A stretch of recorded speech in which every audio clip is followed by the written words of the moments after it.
By the time I stepped inside, my hands were numb. Snow clung to my coat collar and melted into the entryway rug my mother only brought out for holidays.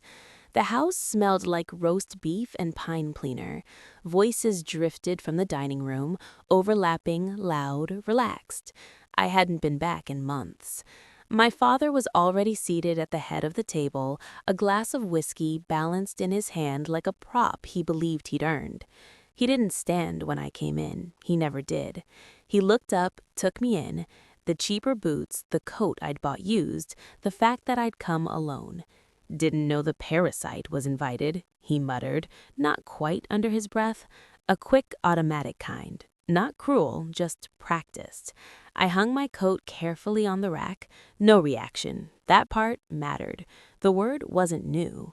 When I left the family construction business years ago to start my own logistics firm, he'd called it wandering.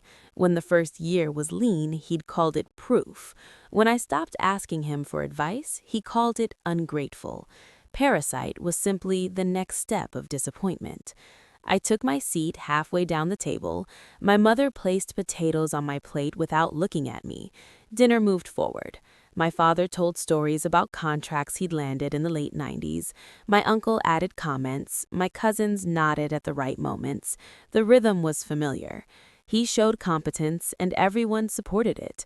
Occasionally, he glanced at me as if expecting a flinch or correction. I gave him neither. I had learned something over the past 2 years.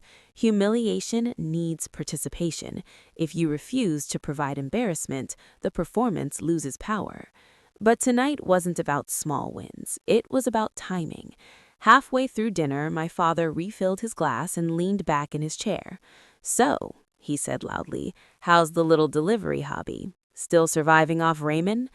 There it was, the invitation. I dabbed my mouth with a napkin. "It's doing well," I said. He smirked. Define well. I let the question sit for a moment too long. Profitable enough to buy assets. He waved a hand dismissively. "Assets. Listen to this one," my uncle chuckled. I reached beside my chair and picked up the slim leather folder I'd placed there when I arrived. No one had noticed it before. "I closed on a property portfolio last month," I said calmly. "Commercial and mixed use." My father shrugged. "It includes this building." The table quieted, but only slightly, as if they'd measured the industrial lot and storefront. I clarified. "The one your company leases." My father blinked once. "That property is owned by Darren Holdings," he said. "It was," I replied. I opened the folder and slid a copy of the recorded deed across the table, not dramatically, just far enough that he had to lean forward to read it. His name wasn't on it. Mine was. The date stamp from the county clerk's office was clear. No one laughed this time. "That's not possible," he said, but his voice had lost something. Volume, maybe. Certainty. "Darren Holdings defaulted on their loan in March," I said. "The bank auctioned the portfolio. My firm bid through an acquisition subsidiary." I kept my tone calm. There was no shake in it, which surprised me. "You?" my cousin whispered. I nodded.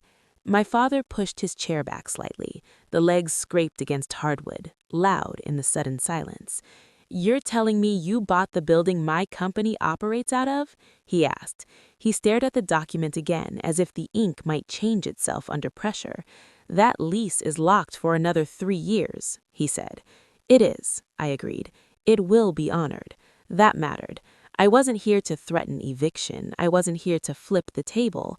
"I'll be adjusting terms at renewal," I added. "Standard market rate changes." My uncle cleared his throat, but said nothing. My father's eyes lifted slowly to mine. The shift was subtle but clear. For the first time in my life, he was calculating me as a factor.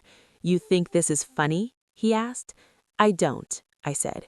The honesty of it settled heavier than any insult. I reached into the folder again and placed a second document on the table, a letter from our firm's legal counsel confirming transfer of landlord rights. "Our attorney can answer questions if you'd like," I said, "but I thought it was more respectful to tell you in person." Respectful, the word hovered between us like something delicate and strange. My mother finally looked at me. No one defended him. No one laughed. My father's mouth opened slightly, then closed. He leaned back in his chair, slower this time. "You've been planning this," he said. "Yes." "For how long?" The room held its breath. There was no applause, no dramatic exit, just a new order in place, invisible but solid. He picked up his glass, then set it back down without drinking. Dinner resumed eventually, but it moved differently, carefully, like walking on ice that had already cracked once. When I stood to leave, my father didn't call after me. He didn't say "Parasite" again either. Outside, the snow had thickened. I buttoned my coat and stepped into the cold. I didn't feel triumphant. I felt balanced. For years, he had defined me publicly: small, dependent, temporary. Now, the paperwork said otherwise, and paperwork, unlike pride, doesn't laugh.